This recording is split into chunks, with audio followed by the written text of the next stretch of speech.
qalbiin nu caqasaa firoota hadaraa dhageettii gurra keenyaa banee fayyaaf nagaa guutuu isatu nuuf kenne waa'ee isaa haasofnaa waa'ee oolmaasaa inni nu gargaare Yesuus maqaansaa oolmaanni nuuf oole mee takkaa dubbannu otuma dubbannees jaaf torbee miti waggaanu nu ga'u safuudha oolmaansaa dubbatamee dhumu sammuu namaa caalee kan inni argamu eenyu kan akkasaa eessumaan argamu maqaan waaqa keenyaa baraan ajajamu maqaan waaqa keenyaa baraan ajajamu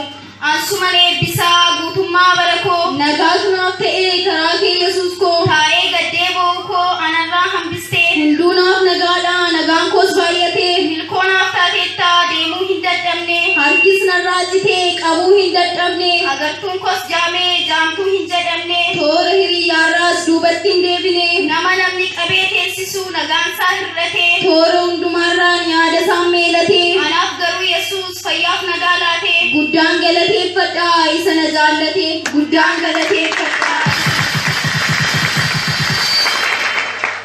salphinaaf leeyyoo koo gidduu anaaf galtee hirruu koo hundumaa harka isaan naaf guutee boolla qotamee jiru waa'ee koof baname ofumaan cufamee hafeeran ni yaadame karoorri diina koos harkaatii diigame haxaaf kiyyoon diinaa na duraa dhahame Yesuustu dubbatee dhimma koo raawwate warra mormituu koos na duraa ifate yoomus hin dagatu jaalallee garaan koo olmaa keetu guuteera mana koo innoo naaf eebbisaa guutummaa bara koo dukkana keessattis na qabee harka koo dukkana keessattis na qabee harka koo